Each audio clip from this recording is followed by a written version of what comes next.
기도드리겠습니다. 사랑의 하나님 아버지, 지난 한 주간도 하나님의 은혜 가운데 우리를 붙잡아 주시고 주의 뜻 안에서 살아갈 수 있도록 인도해 주심을 감사드립니다. 또한 연약한 저희로 주님 앞에 나아와 영과 진리로 예배할 수 있도록 큰 은혜 베푸심을 감사드립니다. 그러나 저희들은 하나님이 나의 주인 되시며 모든 것이 다 하나님의 은혜임에도 불구하고 한 주간을 살아오면서 하나님의 사랑과 뜻보다는 우리의 생각과 우리의 뜻으로 살아온 어리석음을 이 시간 고백합니다. 우리의 허물과 죄를 예수님의 십자가 보혈로 깨끗하게 씻어주셔서 주님 앞에 온전한 예배자로 바로 설 수 있도록 긍휼을 베풀어 주시옵소서. 하나님 아버지, 날마다 유라굴라와 같은 광풍 앞에 두려워하고 부들부들 떠는 우리들의 삶을 돌아봅니다.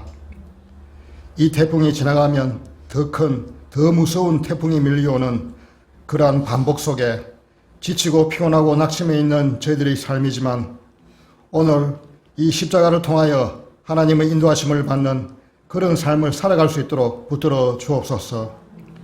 십자가 앞에 내 교만이 꺾여지고 겸손히 하나님이 하나님 되심을 인정하며 성령 충만함으로 예수님만 바라보며 살아갈 수 있도록 인도하여 주옵소서. 또한 우리 인간의 이성과 우리가 가진 얄팍한 지식과 생각으로는 도저히 담겨지지 않는, 담을 수 없는 십자가라는 그 놀라운 하나님의 사랑이 우리의 생각과 사고의 틀을 깨고 그 가운데에 하나님의 뜻과 말씀으로 채워지게 하사 우리 모두에게 힘과 용기를 주는 큰 은혜가 되길 간절히 바라고 원하옵나이다. 사랑의 하나님 아버지, 저희들 모두가 각자의 삶 속에서 주님께 충성과 헌신을 올릴 수 있도록 인도하여 주옵소서. 그 충성과 헌신이 우리에게 기쁨으로 다가오게 하시며 하나님 앞에 거룩하게 아름답게 쓰임받는 우리 모두가 될 수 있도록 주님께서 붙들어 주시옵소서. 날마다 우리 입술 가운데 감사가 떠나지 않기를 소망합니다. 원망과 불평의 말을 제하여 주시고 지금까지 인도하여 주신 주님께서 앞으로도 인도하실 것을 믿으며 감사함으로 매일의 삶을 살아가게 하여 주옵소서. 더불어 우리들 모두에게 보지 않고도 믿을 수 있는 믿음과 순종할 수 없는 가운데서 순종할 수 있는 은혜를 허락하여 주시옵길 간절히 바라고 원하옵나이다. 사랑하는 하나님, 우리가 주어진 일상 가운데서 주신 사명을 기억하게 하여 주옵소서. 또한 지금도 세계 열방 가운데 하나님이 부르신 곳에서 선교 사역을 감당하고 계시는 많은 선교사님들이 있음을 기억하기를 원합니다. 우리가 무관심하지 않게 하옵소서. 나 그리고 우리 가족, 우리 교회에만 갇혀 있지 않게 하시되 그들을 위한 간절한 기도와 구체적 실천이 우리에게 있게 하여 주옵소서.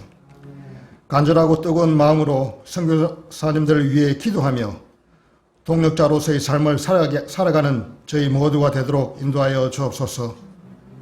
오늘 내가 누리는 편안함, 내 문제 때문에 잊고 있던 사명이 있다면 다시 한번 기억나게 하시고 나의 안락함, 나의 문제만 집중하는 인생이 아닌 주님 맡기신 사명을 위해 살아가는 우리 모두가 되게 하여 주옵소서. 평강의 하나님 아버지, 저희 모퉁이들 교회를 은혜 가운데 지켜주시고 한량없는 은혜로 함께 하심을 감사드립니다.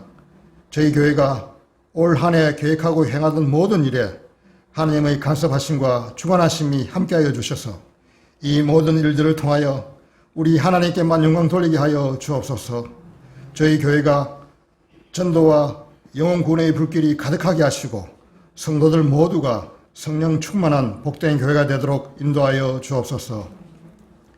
이 시간 성령 하나님께서 주장하사 말씀을 전하실 목사님 능력의 장중에 붙드시고 말씀을 듣는 우리 모두가 마음 문을 열고 주시는 말씀을 새기며 그 뜻대로 살아가는 우리 모두가 되도록 인도하여 주시옵소서. 귀하고 복된 이 예배를 위하여 수고하는 많은 손길 위에 주님의 은혜가 함께하길 간절히 바라고 원합니다. 오늘도 내 삶의 주인 되시는 예수 그리스도의 이름으로 기도드리옵나이다. 아멘. 오늘 우리 주신 하나님의 말씀은 고린도후서 5장 1절에서부터 10절까지 있는 말씀입니다.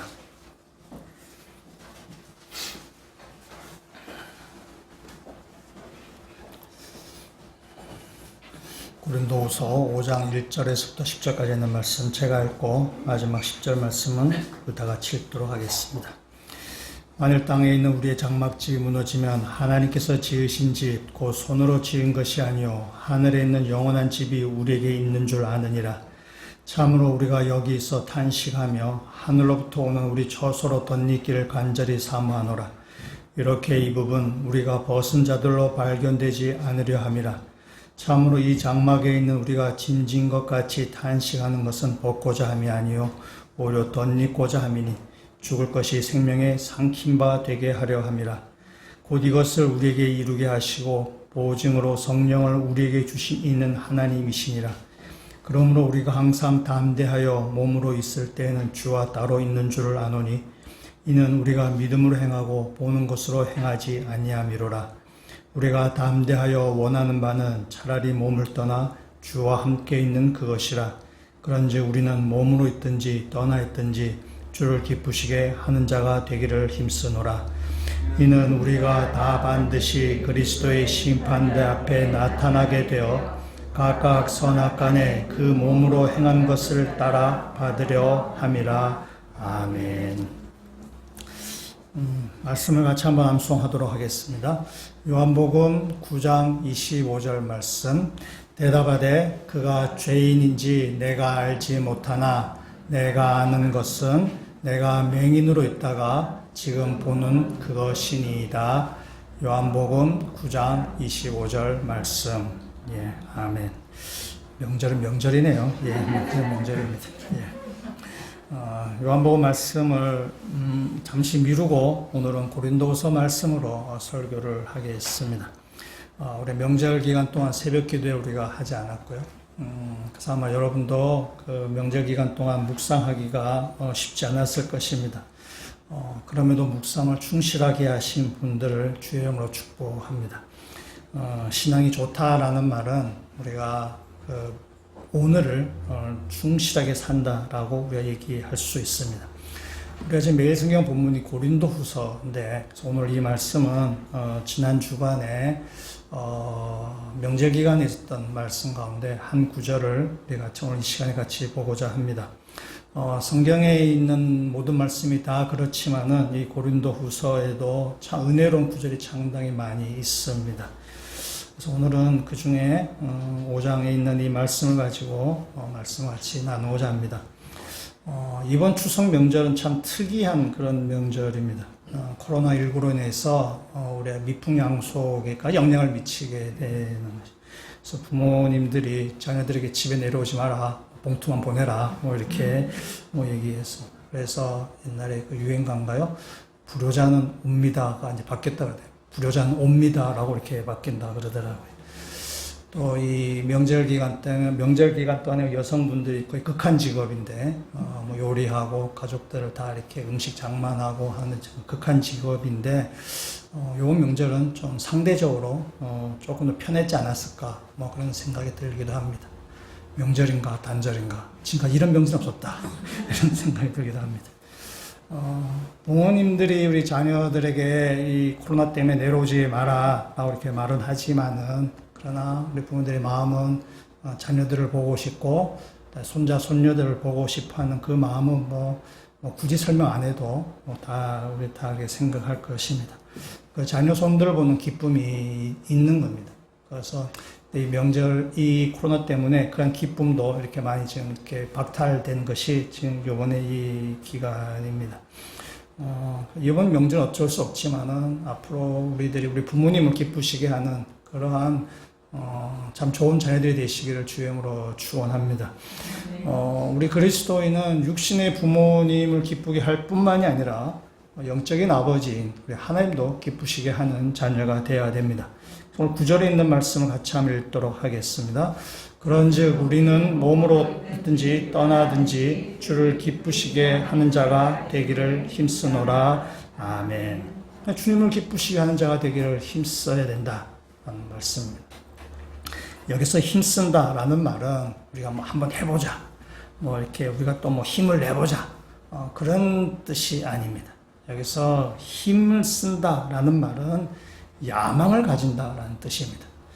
영어 성경 NIV 성경에는 이것을 인생의 목표, 골이라고 이렇게 번역을 해놨습니다. 그래서 힘쓴다라고 해서 그냥 우리가 조금 더 힘내자, 뭐 으쌰으쌰 하자, 그 정도 수준이 아닙니다. 야망을 가진다는 거예요. 인생의 목표, 인생의 골을 주님을 기쁘시게 하는 것이다. 여러분, 야망을 가진다라는 말 한번 생각해 보실 때에 어떤 사람이 대통령이 되려고 하는 야망, 아니면 정치 권력을 가지려고 하는 그 야망을 가진 사람이 있다 한번 생각해 보십시오. 뭐 이루 말할 수 없는, 뭐 또 우리가 상상할 수 없는 그 피 터지는 싸움을 하게 됩니다. 그래서 우리가 그걸 권력투쟁이라고 얘기하기도 하는 거죠. 지금 우리가 대통령 선거가 뭐 얼마 남지 않았는데, 이 대통령 선거에서 대통령 되기 위해서 아주 이렇게 지금 뭐 거의 야망을 가지고 있는 사람들이, 우리는 잘 모르지만 물 밑에서 얼마나 지금 치열하게 막 계산하고 싸우고 어떻게 그렇게 하게 하겠어요. 야망을 가지고 있다는 뜻이에요. 야망을 가지고 있기 때문에 그것을 획득하기 위해서 좀 속된 표로 수단 방법 가리지 않냐고 그 권력을 쟁취하려고 할 것입니다. 운동선수가 올림픽에서 금메달을 따려고 하는 야망을 가지고 있다고 생각해 보십시오. 그 운동선수가 그 야망, 그 금메달을 따내기 위해서 그가 우리가 상상할 수 없는 훈련을 그가 감당해야 될 것이고, 생활에 있어서 절제 있는 생활을 해야 될 것입니다. 그렇지 않고는 그 금메달을 떠난 야망을 그건 이루어낼 수가 없습니다. 그래서 이 야망을 가진다라는 것은, 이것은 그의 인생을 걸고 하는 것입니다. 그 인생을 걸고 모든 그가 할 수 있는 모든 힘을 다 동원해서, 그가 할 수 있는 모든 수단을 다 동원해서 그 야망을 이루어내는 것입니다. 오늘 구절에 있는 말씀이 그죠. 우리가 주님을 기쁘시게 하는 것에 힘쓰라 라는 말은, 우리가 주님을 기쁘시게 하기 위해서 우리의 온 힘을 다해서, 우리의 모든 것을 다해서 주님을 기쁘시게 하는 삶을 살라라는 것입니다. 그래서 이 주님을 기쁘시게 하는 삶이다 라는 것을 우리가 아주 낭만적으로 생각하면 그건 굉장히 유약한 그런 태도입니다. 주님을 기쁘시게 한다는 것은 우리의 전 인생을 걸고 해야 돼요. 우리 전 인생을 걸고 정치 권력을 가지고 있는 야망을 가지고 있는 사람이, 운동선수가 금메달을 따려는 그 야망을 가진 사람이 온 힘을 다해서 그 싸우고 그가 이렇게 훈련하고 하는 것처럼, 우리가 주님을 기쁘시게 하기 위해서 우리의 온 인생을 걸고 힘써야 되는 것입니다. 왜냐하면은 우리가 마지막 날 우리가 주님 앞에 심판대 앞에 우리 다 설 것이기 때문에 그렇습니다. 오늘 말씀 10절에 있는 말씀 우리가 같이 한번 읽도록 하겠습니다. 이는 우리가 다 반드시 그리스도의 심판대 앞에 나타나게 되어 각각 선악간에 그 몸으로 행한 것을 따라 받으려 함이라. 아멘. 우리의 마지막 날 하나님 앞에 우리는 다 설 것입니다. 그래서 하나님 앞에 서서 우리의 행한 대로 그에 따른 보응을 우리는 받게 될 것입니다. 선악간에, 선하건 악하건 어떻게든 간에 그 행한 것에 따라서 우리 하나님 앞에서 그 보응을 받게 될 것입니다. 영국의 로이드 존스 목사님이 계십니다. 영국 왕립병원의 의사이셨다가 그가 이제 한평생 복음을 전하는 일에 그가 헌신하며 설교하고 그렇게 가르쳤습니다. 로이드 존스 목사님의 그 책들이, 설교집이나 그런 책들이 우리나라에 굉장히 많이 번역되어 있습니다. 어떤 책을 사셔서 보시더라도 참 은혜되는 책이고, 굉장히 여러분 신앙 성장에 굉장히 도움을 많이 받으실 수 있습니다. 산상설교, 로마서, 에베소서, 요한복음 이런 것들은 굉장히 명작 중의 명작입니다. 그다음에 영적 침체에 빠진 그대들, 영적 침체에 빠졌을 때, 이런 아주 마땅한 굉장히 은혜되는 책들이 많이 있습니다. 한 권쯤 사셔서 이렇게 보셔도 되게 좋으리라 생각이 듭니다. 로이드 존스 목사님의 은퇴를 하시고 나서 이렇게 있을 때에 한 제자가 그에 찾아가서 물어봤습니다. 선생님, 한평생 선생님께서 말씀을 가르치시고 설교하고 그러셨는데, 선생님이 가르치신 중에 선생님이 가장 진지하게 생각하는 것, 선생님이 한평생 고심했던 것이 혹시 있으면 그것이 무엇입니까? 라고 이렇게 물어봤습니다. 로이드 존스 목사님 한참 생각을 했습니다. 한참 생각한 다음에 이렇게 하시는 말씀입니다. 내가 한평생 심각하게 진지하게 생각한 것은 심판대 앞에 섰을 때에 하나님께서 나를 어떻게 평가하실까라는 것이라고 이렇게 말씀했습니다. 하나님 앞에 섰을 때에 하나님께서 내가 한평생 하나님을 기쁘게 하는 삶을 살았는지, 아니면 나를 만족하는 그런 삶을 살았는지, 어떤 평가를 받을지가 그의 한평생 그가 진지하게 생각했던, 그가 아주 깊은 고민, 깊이 생각했던 그런 문제라고 그렇게 대답을 하셨습니다. 로이드 존스 목사님, 우리에게 정말 명설교와 아주 성경에 아주 깊은 가르침을 가르쳐 주신 그 목사님이죠. 영국교회를 이끌었던 목사님이기도 하신데, 그런 목사님도 한평생 주님을 위해 섰던 목사님도 심판대 앞에 섰을 때 하나님께 어떤 평가를 받을지가 그의 한평생 그의 고민이고, 가장 심각한 가장 진지하게, 심각하기보다는 진지하게 그가 생각했던 문제라면은 우리들은 어떻게 했는가요? 우리가 나중에 하나님 앞에 심판대 앞에 섰을 때에 우리 좀 하나님 앞에서 하나님 정말 기쁘시게 한 삶을 살았다는 그런 평가를 받을 수 있을까? 우리가 한번 우리 삶을 한번 뒤돌아보셔야 되는 거죠. 우리는 사람을 속일 수 있습니다. 우리는 사람들이 굉장히 좋은 사람이라 평가받을 수 있고, 사람이 굉장히 괜찮은 사람이라 평가를 받을 수 있습니다. 그러나 하나님은 그렇지 않습니다. 하나님 우리의 속을 다 알고 계시는 분이기 때문에 냉철하게 우리를 판단하실 수 있습니다. 그래서 우리가 우리 이 땅에 살면서 사람들을 속일 수도 있고, 가면을 쓸 수도 있고, 안 그런 척, 또 뭔가 잘하는 척, 그렇게 할 수 있지만은, 그러나 하나님 앞에 평가 앞에 섰을 때, 하나님의 심판대 앞에 섰을 때 우리가 과연 어떤 평가를 받을 것인가를 로이드 존스 목사님처럼 우리 마음에 잘 간직하고 한평생 살아간다면은 우리는 승리하는 삶을 살아갈 수 있을 것입니다. 우리의 삶에 있어서 마지막 날 하나님의 심판대 앞에 다 서 있을 터인데, 그때 하나님 앞에서 나를 기쁘게 하는 자라는 그러한 평가를 받으시는 주의 백성들 되시기를 주님으로 축원합니다. 우리 말씀을 통해서 그래서 주님을 기쁘시게 하는 삶을 어떻게 사는 것이 주님을 기쁘시게 하는 삶인가를 오늘 두 가지 말씀으로 같이 한번 보고자 합니다. 첫 번째 하나는 1절에 있는 말씀을 같이 한번 읽도록 하겠습니다. 만일 땅에 있는 우리의 장막집이 무너지면 하나님께서 지으신 집 곧 손으로 지은 것이 아니요 하늘에 있는 영원한 집이 우리에게 있는 줄 아느니라. 아멘. 지금 바울은 우리의 몸을 지금 장막으로 지금 비유합니다. 그래서 장막이 무너지면 하나님께서 지으신 영원한 집이 우리에 준비되어 있다라고 바로 이야기합니다. 그래서 그리스도인들은 그날을 바라보며 사는 사람입니다. 우리의 장막집이 무너지면은 하나님께서 준비하신 영원한 집에 이를 그날을 우리가 바라보며 사는 사람들입니다. 그래서 주님을 기쁘시게 하는 첫 번째 우리가 교훈은 뭐냐? 그날을 바라보며 사는 것입니다.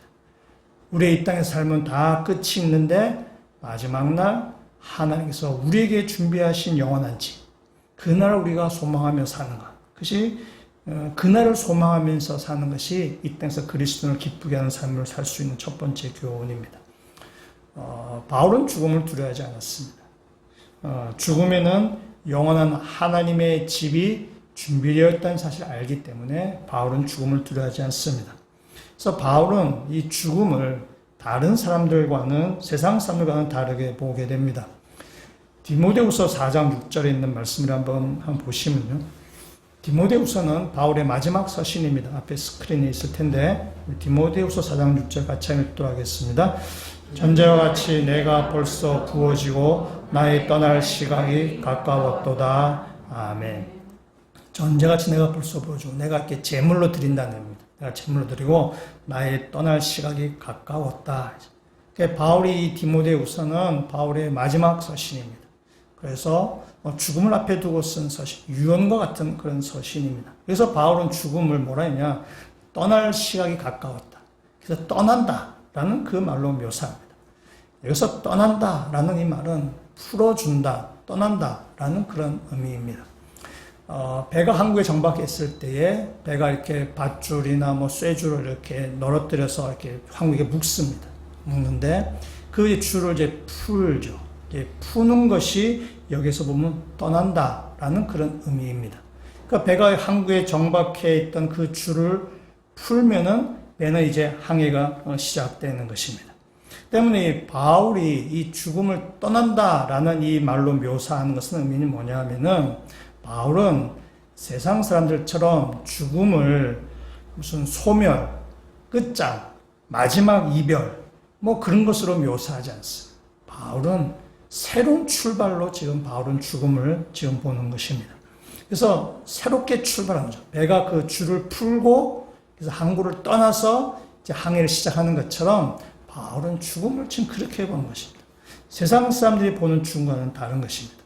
고린도후서 아까 우리 볼 말씀에 있어서 바울은 죽음을 지금 뭐라 얘기하느냐?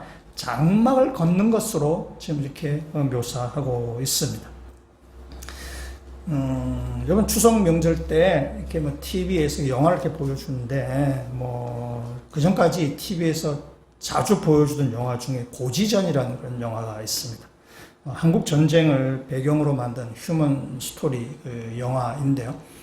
강원도 어느 한 고지를 이제 우리 국군과 북한군이 서로 이렇게 막 점령하고 그런 가운데서 벌어지는 그런 일입니다. 고지 아래쪽에 우리 국군이 다 있다가 이제 위에서 상부에서 고지를 정복해라, 고지 앞으로 전진 이렇게 명령을 내리면은 이 군인들이 그 텐트를 걷고 총을 들고 무장을 하고 그래서 이제 고지를 이렇게 점령합니다. 그럼 이제 고지를 딱 점령했습니다. 며칠 지나면은 또 북한군이 또 이제 힘을 내가지고 막 이렇게 몰려옵니다. 그럼 또 우리 국군이 그 고지를 지키지 못하고 퇴각을 하게 돼요. 그런데 북한군이 그 고지를 딱 또 점령하고 있습니다. 또 며칠 지나서 우리나라 국군이 또 다시 또 힘을 모아가지고 다시 이제 전진 앞으로 그러면 또 텐트를 걷고 또 총을 들고 이렇게 무장을 하고 그래서 또 고지를 향해서 전진 그래서 도륙 앞으로 해서 고지를 막 점령해 갑니다. 그럼 또 점령해요. 그럼 또 북한군이 또 이렇게 퇴각하고 그래서 이 고지가 그래서 이 국군과 북한군이 이렇게 엎치락 뒤치락 하면서 고지를 탈환했다가 철수했다가 그 일이 계속해서 반복이 되는 거죠. 그런 가운데 수많은 군인들이 죽어나가는 것이. 그러니까 의미 없는 어떤 죽음이 이제 막 이렇게 그 안에서 지금 발생하는 것입니다. 이 땅의 젊은이들이 의미 없는 전쟁에 죽어나가는 것입니다. 사랑하는 가족, 부모, 형제, 친구들, 또 사랑하는 애인을 남겨두고 그냥 이렇게 전쟁터에서 이렇게 죽어가는 것이죠. 별로 의미 없는 그 죽음을 죽어가는 것입니다. 옆에 있는 군인들은 옆에 있는 전우가 지금 막 팔다리가 잘려 나가면서 그 앞에서 피를 흘려가며 죽어가는 것입니다. 그래서 전쟁터에서 하루하루 그 죽음과 맞닿아뜨면서 그 전쟁터에서 하루하루를 살아갑니다. 그때 본부에서 이렇게 전쟁이 끝났다라는 소식이 내려왔습니다. 여러분 그 전쟁이 끝났다는 소식을 들은 군인들이 여러분이 얼마나 기뻤겠습니까? 이건 이루 말할 수 없는 거죠. 내 옆에서 전우들이 죽어가는 것을 보다가 그래서 정신도 이상해지고 미치고 그러는 가운데 전쟁이 끝났다는 소식이 들은 거예요.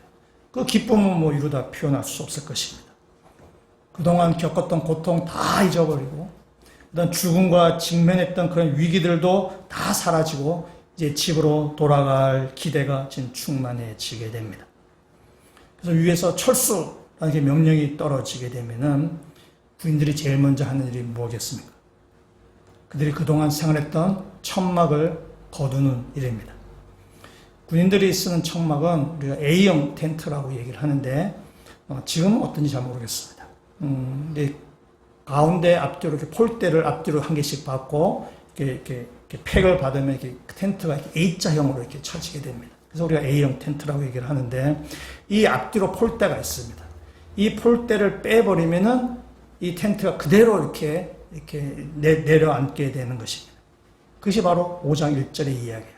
만일 땅에 있는 우리의 장막집이 무너지며 장막을 거둘 때에 가운데 폴대를 빼버리면 장막이 그대로 주저앉는 것이죠.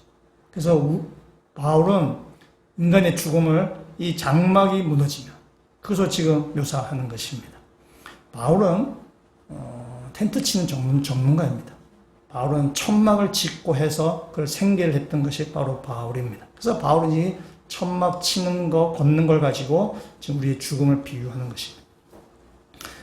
그 전쟁터에 참여했던 군인들이 이제 전쟁이 끝났다라는 이야기를 들고 철수라는 명령을 듣고 텐트를 거둘 때에, 군인들이 그 텐트를 거둘 때에 억지로 걷겠습니까?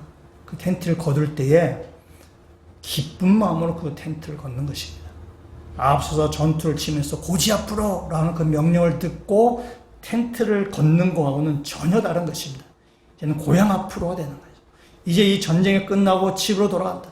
사랑하는 내 아내와 사랑하는 내 가족들과 우리 아이들, 또 친지들, 애인들, 부모를 본다는 그 기쁜 마음에 텐트를 기쁜 마음으로 걷는 거죠. 그래서 콧노래가 나오고 흥이 나서 즐겁게 그 텐트를 걷습니다. 이것이 바로 바울이 죽음을 보는 관점입니다. 우리의 장막집이 내려앉으면 이제 고향으로 돌아가는 그 마음으로 지금 바울이 묘사하고 있습니다. 죽음은 그래서 이 땅에서의 모든 수고와 눈물과 고통이 다 끝나고 본향으로 가는 과정입니다. 그래서 이 죽음은 세상 사람들이 보는 처럼 마지막 이별, 슬픔, 그것이 아니라 바로 이제 새롭게 출발하는 것이다. 떠난다. 장막을 걷고 이제 새로운 출발한다. 라는 것으로 바울은 지금 그렇게 묘사하고 있습니다. 유진 피터슨 목사님이 메시지 성경이라는 것을 만들었어요. 개인으로 이렇게 번역한 성경. 그 중에 그 메시지 성경이 굉장히 맛깔스럽게 번역을 했습니다. 이 5장 1절에서부터 3절까지 있는 말씀을 이렇게 번역을 했어요. 여러분 잘 들어보시면 되게 좋을 것 같습니다.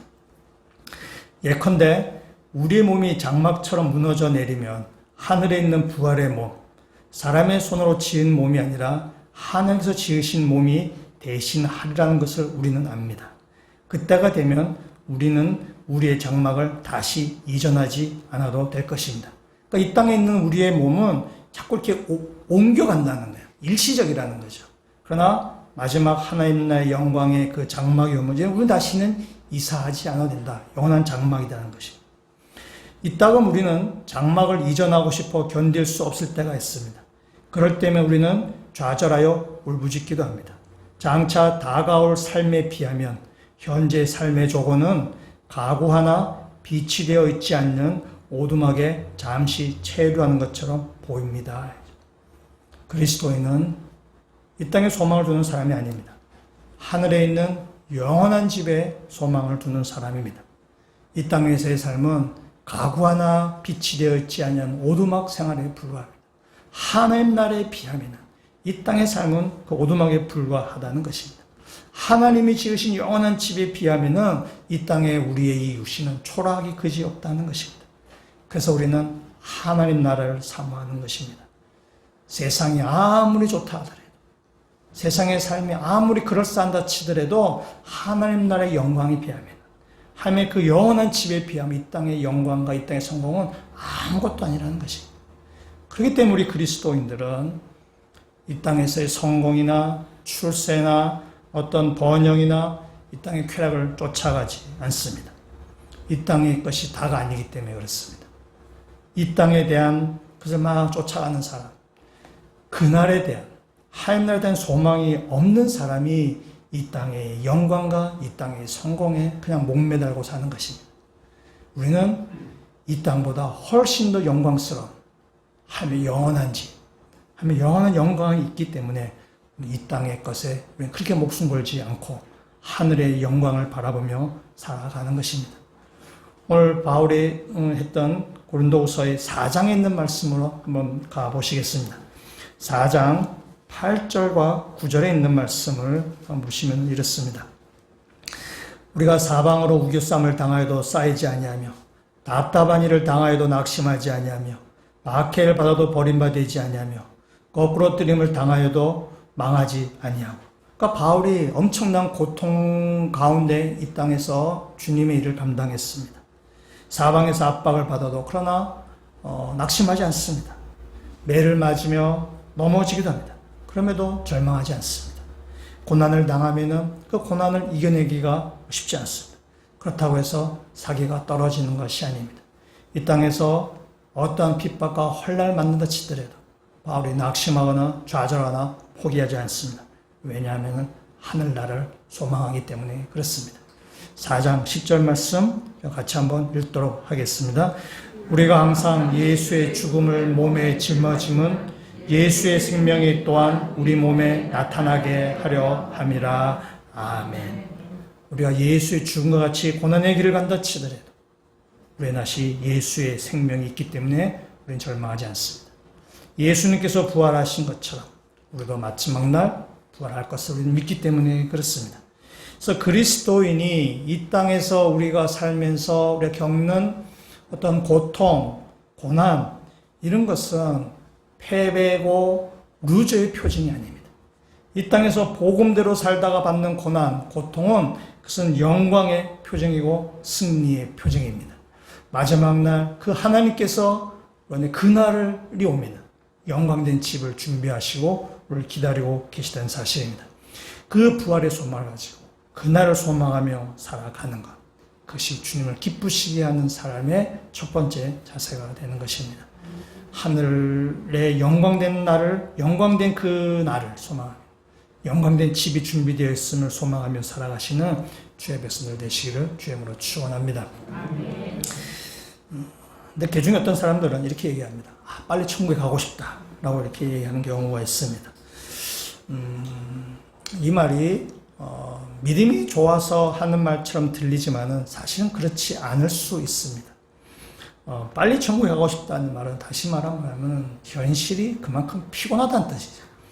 그러니까 현실이 너무 싫은 거예요. 현실이 너무 싫으니까 이 현실에서 도피하는 취지로 빨리 천국 가고 싶다라고 이야기한다면은 그건 성경적이지 않은 태도입니다.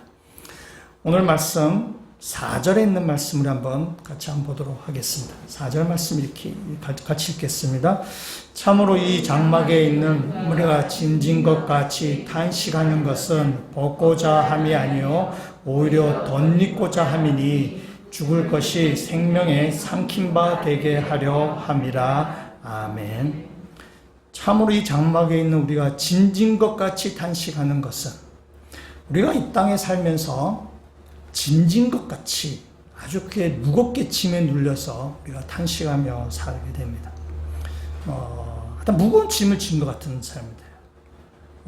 예를 들면 우리가 몸에 병이 생기면은 그래서 뭐 병이 생거나 뭐 탈이 나서 이렇게 뭐 팔다리가 하나 뭐 부러지거나 뭐 그렇게 어떻게 해서 뭐 기부스를 하거나 뭐 그래 되면은 그때만큼 팔다리가 귀찮은 적이 없습니다. 차라리 없는 게 훨씬 나아요. 이 그냥 짐이 돼버리는 것입니다. 그러니까 그냥 불편하게 이럴 데가 없는 것입니다. 괜히 없는 게 훨씬 생활하기가 편할 수 있다는 거죠. 그러니까 우리 인생이 환란이나 이 고생으로 이렇게 막 점철되면은 인생 굉장히 아주 힘든 일을 겪게 되면은 그 자체가 인생이 그냥 짐같이 느껴지는 것입니다. 그래서 뭐 다른 종의 것이 인생 고해다라고 얘기하기도 하고 뭐 인생은 다 짐 같다라고 얘기하죠. 그래서 그 고통을 빨리 벗어나고 싶어 합니다. 세상에 많은 가르침들이 그렇습니다. 그래서 이 육신에 사는 것이 우리가 신음하게 하는 것처럼 우리가 이렇게 보여지게 됩니다. 그래서 이 육체의 질고, 이 육체의 고통을 벗어나려면은 육체의 장막을 벗어야만 이제 가능하게 되는 것이죠. 그렇게 되면은 이게 바로 도피성이 되는 거죠. 육체의 질고, 육체의 어떤 고통, 이 고난을 이게 막 거기 너무 힘든데 이걸 어떻게 하면 해결할 수 있을까? 그럼 육체를 벗어나면 죽으면은 이 고통에서부터 해결된다라고 생각을 하게 되죠. 그것은 도피가 되는 것입니다. 바울은 지금 그렇게 얘기하지 않습니다.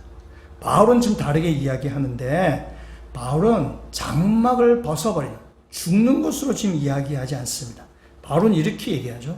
참으로 이 장막에 있는 우리가 짐진 것 같이 탄식하는 것은 벗고자 함이 아니요 오히려 덧입고자 함이다 라고 얘기하는 것입니다. 그래서 바울은 지금 우리가 인생이 아주 짐 같은 인생인데 고통스러운 그 인생인데 이것을 벗어나기 위해서 장막을 벗어버리는 것이 아니다라는 거죠. 하나님의 그 집을 덧입는 방식으로 이 땅의 질곡을 벗어나겠다라는 것입니다. 그죠? 탄식하는 것은 벗고자 함이 아니요 오히려 덧입고자 함이다. 죽는 것이 아니라 이 땅에서 하나님의 집을 덧입고자 합니다. 그래서 5절의 그 4절의 마지막 편 정말 멋진 편이에요. 죽을 것이 생명에 삼킨 바 되게 하려 함이라. 우리의 육신은 죽을 것이죠. 우리 육신은 이게 죽는 유한한 육신. 이 육신이 생명에게 삼킨 바가 되어야 된다라는 것입니다. 이것이 바로 주님을 기쁘시게 하는 두 번째의 교훈입니다. 이 땅에서의 삶을 우리가 생명에게 삼키게 하는 것입니다. 더 쉽게 이야기하자면은 그리스도인은 이 땅에서 사는 사람입니다. 그리스도인은 오늘을 생명으로 사는 사람들입니다. 이 육신이 생명에 삼킨 바 되는 것이에요. 우리 이 육신은 죽음에 삼켜버릴 수도 있고 생명에 삼켜질 수도 있습니다. 죽음에 삼켜져 버리면은 마지막 심판대 앞에서 영원한 형벌에 이르게 될 것이고, 우리 육신이 생명에 삼킨 바가 되면은 마지막 날 심판대 앞에서 영원한 생명에 누리게 될 것입니다. 때문에 그리스도인은 오늘을 생명으로 사는 사람입니다. 이 죽을 육신을 생명에 삼켜버리게 하는 것입니다. 이 육신을 벗어나는, 이 육신의 고통스러운 것을 벗어나는 것은 육신을 죽고 그래서 뭐 하늘나라 가는 것이 아니라 이 땅에서 그 육신이 생명에 덧입혀져서 이 땅에서 생명으로 살아가는 것. 그것이 바로 이 육신의 고통과 짐을 벗어버리는 일이라고 지금 바울은 지금 그렇게 이야기하고 있습니다. 바울이 정말 멋진 표현이고 이 그리스도인이 어떻게 살아가야 되는지를 정말 잘 드러내는 표현입니다. 5절에 있는 말씀 우리 같이 한번 보도록 하겠습니다. 5절 읽겠습니다. 곧 이것을 우리에게 이루게 하시고 보증으로 성령을 우리에게 주신 이는 하나님이시니라. 아멘. 이 땅에서 오늘 우리가 이 몸을 가지고 우리가 생명으로 살게 되면 그날이 올 때 우리한테 영원한 생명이 주어질 것이라는 사실을 성령께서 보증해 주십니다. 하나님께서 우리에게 성령을 보증으로 주신 것입니다. 이 보증이라는 것은 계약금, 선불, 할부금 뭐 이런 것이죠. 때문에 성령은 이제 마지막 잔금을 치르기 위한 하나님의 보증금이 바로 이 보증의 뜻입니다. 이 성령이 있음을 통해서 하나님께서 이제 마지막 우리 남은 잔금을 다 치르시겠다는 것입니다. 유진 피터슨 목사님 이 부분을 또 이렇게 표현을 이렇게 번역을 했습니다. 하나님의 영은 우리의 식욕을 돋우셔서 장차 다가올 것을 맛보게 하십니다. 그분은 우리 마음속에 천국을 조금 넣어 두셔서 우리가 천국보다 못한 것에 만족하는 일이 없게 하십니다. 그러니까 우리 육신이 생명에 삼킨 바가 생명에 삼킨 바가 되었다라는 이 말은 이 땅에서 우리가 천국의 맛을 조금 보고 산다는 뜻입니다. 이 땅에서 우리가 생명으로 산다는 것입니다. 생명을 살아서 천국의 맛을 조금 봤기 때문에 이제 진정한 천국에 이를 때까지 천국의 맛을 조금 봤기 때문에 그 천국과는 비교할 수 없는 이 세상 것들에 대해서 그렇게 마음 뺏기지 않는다는 것입니다. 이 천국의 맛을 조금 본 상태에 있어서는 천국보다 못한 세상에서 우리 만족하지 않겠다. 우리의 참된 그 영광은 바로 하늘나라에 있다는 것을 지금 우리가 믿고 이 땅 가운데서 생명을 살아가는 것을 지금 이야기하는 것입니다. 여러분 이 구절이 이렇게 쓰여진 것은 뭐냐면은 바울이 활동할 당시에 초대교회 당시 영지주의라는 이단이 있습니다. 영지주의는 이것입니다. 영은 선하고 육신은 악하다라는 것입니다. 이원론적인 생각이에요. 그리스, 그러니까 헬라의 이원론적인 생각이 담겨져 있는 것입니다. 근데 이것은 초대교회만 아니라 오늘 우리 시대에도 이런 영지주의적인 생각, 이원론적인 생각은 있습니다. 하나님의 일은 뭔가 거룩하고 세상의 일은 뭔가 악하다라고 생각하는 그런 이원론적인 생각이 있는 것입니다. 그래서 이 그리스 헬라 철학이죠. 육신은 영혼의 감옥이라고 얘기해요. 그래서 이 영혼의 감옥을 이 영혼이 이 육신의 감옥을 벗어나야만 참된 자유를 얻고 막 새가 날개라서 날아갈 것이다라고 생각을 하는 것이죠. 영육이 딱 이원론으로 확 나눠지는 것입니다. 때문에 이 육신은 영혼이 어떤 이렇게 자유함, 영원히 어떤 그 영광을 누리기 위해서는 이 육신은 거추장스러운 장애물이 된다.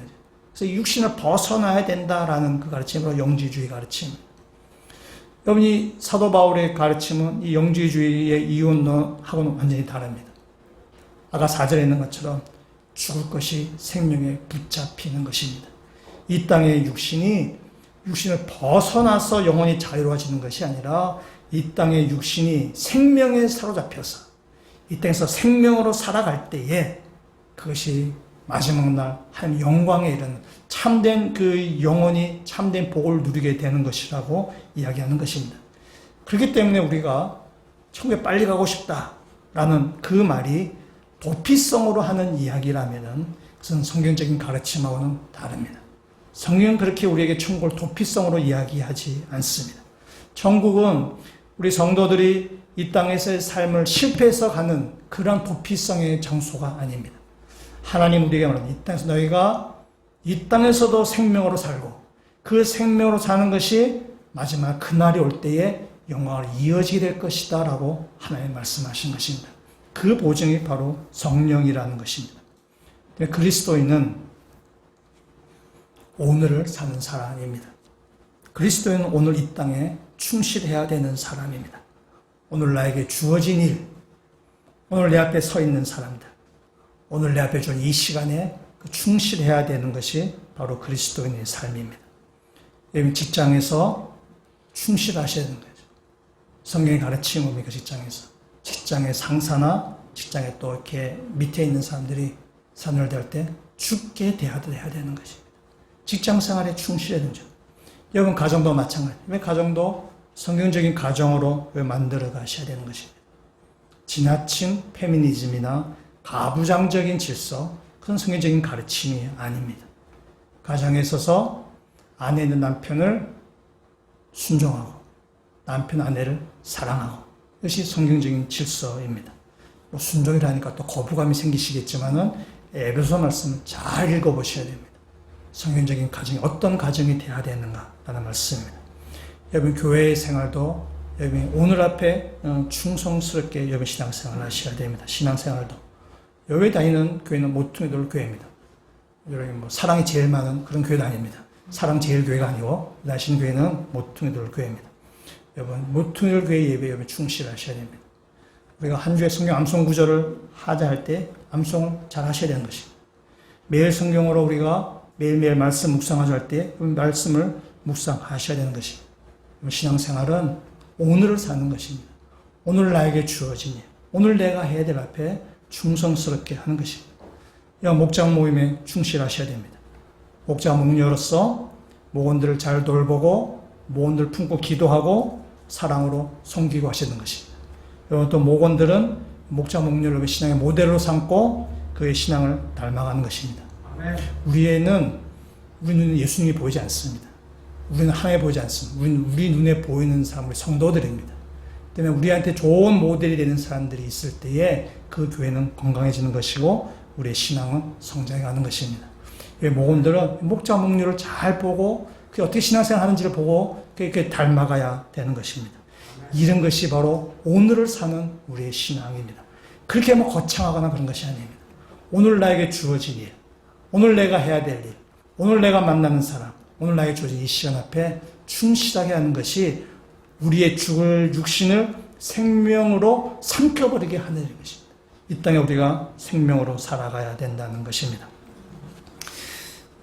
일본의 미타니 야스토라는 그 일본 대기업 가네보 그룹의 CEO가 있습니다.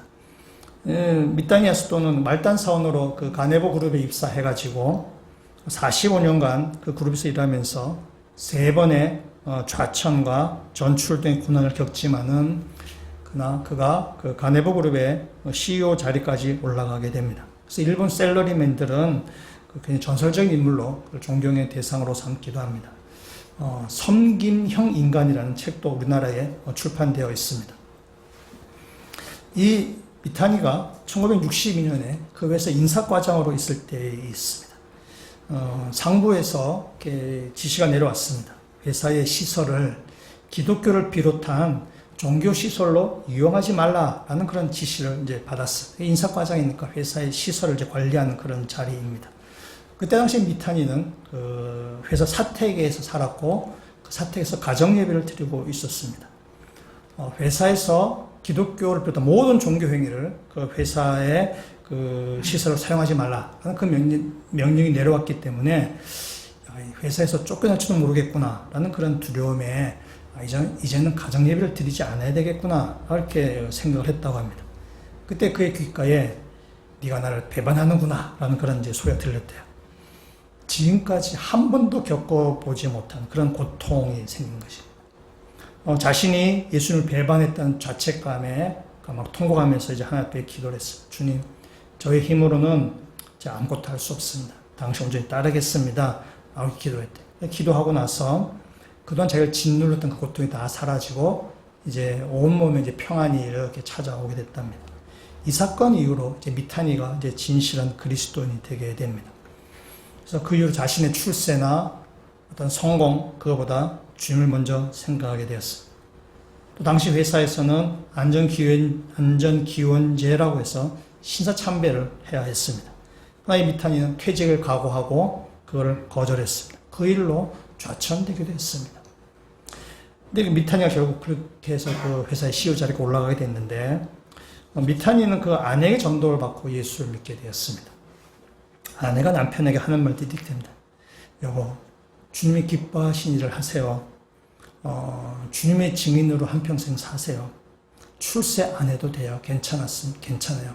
회사에서 혹시 하나님을 기쁘시게 하는 삶을 살다가 회사에서 잘려도 괜찮아요. 그땐 저와 전도 다니면 돼요. 라고 해야 돼요. 그러니까 이 미타니가 아내의 말에 대해서 나중에 뭐라 얘기하는가 하면은 출세 안 해도 된다라는 걸 괜히 기뻤다는 거죠. 우리 아내분들이 남편에게 하잖아요. 이 월급이 얼마니 뭐 얘기를 많이 하잖아요.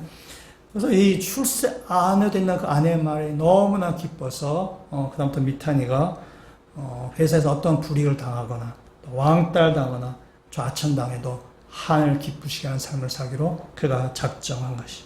그러나 하나님께서 그를 귀하게 여기셔서 그 회사의 CEO 자리까지 오르게 하셨습니다.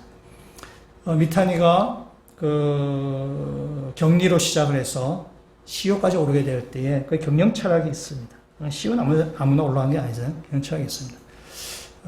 이 미타니가 그 피터 드러크 책에서 고객 창조라는 그런 개념을 그가 이제 접하게 됩니다. 근데 이 고객 창조라는 말이 성경의 가르침과 같다라고 미타니가 생각한 것입니다. 그래서 성경의 황금률과 같다라고 생각하는 것입니다. 마태복음 7장 10절 무엇이든지 너희가 남을 대접을 받고자 하는 대로 남을 대접해라 라는 거죠. 다음에 내 이웃을 내 몸과 같이 사랑해라. 이 성경의 가르침이 이 고객 창조와 같은 맥을 같이 한다라고 생각하는 것입니다. 그래서 모든 일을 그가 사랑으로 사람을 대하는 것입니다. 그리고 그가 불이익을 당한다 치더라도, 그러니까 손해를 보는 일을 당한다 치더라도 그것이 성공한다는 것을 미타니가 지금 보여주는 것입니다. 이게 바로 미타니 경영 철학이죠. 그렇게 해서 성김형 인간, 또 그 회사의 CEO 자리까지 올라가게 되었다는 사실입니다. 우리가 모든 사람이 주님을 기쁘시게 하는 삶을 산다고 했을 때 우리가 다 CEO 자리에 올라가지 않을 것입니다. 그러나 중요한 것은 주님을 기쁘시게 하는 삶입니다. 이 땅 가운데 우리가 주님을 기쁘시게 하는 삶을 살 때에 그 나머지 우리의 삶은 하나님께 맡겨놓는 것입니다.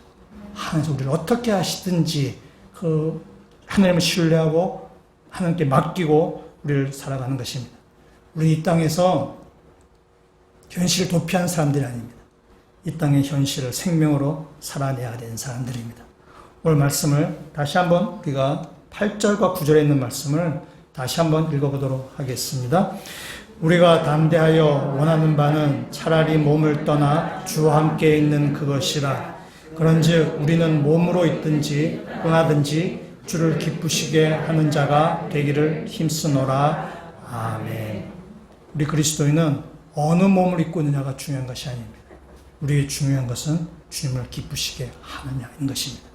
그러니까 몸을 입고 있든지 떠나 있든지 주를 기쁘시게 하는 자가 되기를 힘쓰노라. 우리의 인생의 목표, 우리의 꼬리, 사람들이 야망을 가지듯이 주님을 기쁘시게 하는 일을 우리의 평생에 우리가 온 인생을 걸고 우리가 살아가야 될 우리 인생의 목표가 되는 것입니다. 마틴 루터가 이런 말을 했습니다. 인간에게 중요한 날은 두 날뿐이다. 하나는 오늘이요, 하나는 그날이다. 오늘은 그날을 준비하는 날이고 그날은 오늘의 의미를 부여하는 날이다. 그 말이 맞는 말입니다. 우리는 두 날밖에 없습니다. 오늘이 있고 그날이 있습니다. 영원을 사모하는 자는 오늘을 넉넉하게 이길 수 있습니다. 오늘을 승리하지 못한 사람에게는 영원이 주어지지 않습니다. 영혼을 모르는 사람은 오늘도 모르는 사람입니다. 오늘을 승리하는 사람만이 영혼을 얻을 수 있게 된다는 사실입니다. 오늘도 주님께 충성하고 충실하셔서 오늘도 승리하는 사람이 마지막 영혼의 그날까지 이르게 되는 모든 주의 백성들 되시기를 주의 이름으로 축원합니다. 같이 한번 기도드리시겠습니다. 주님, 우리에게 영원한 생명을 주심을 감사합니다. 이 땅의 전부가 아니라 영원한 하나님 나라가 있음을 알게 하여 주심을 감사합니다. 영원한 생명이 있음을 믿고 이 땅에서 오늘을 충실하게 살아가는 주의 백성들 되게 하여 주시옵소서. 우리들이 살든지 죽든지 주님을 기쁘시게 하는 일 앞에 힘쓰는 그리스도인이 되게 하여 주셔서 오늘의 승리한 자가 영원의 그날까지 이룰 수 있도록 모든 주의 백성들을 인도하여 주시옵소서. 예수 그리스도 이름으로 기도합니다. 아멘.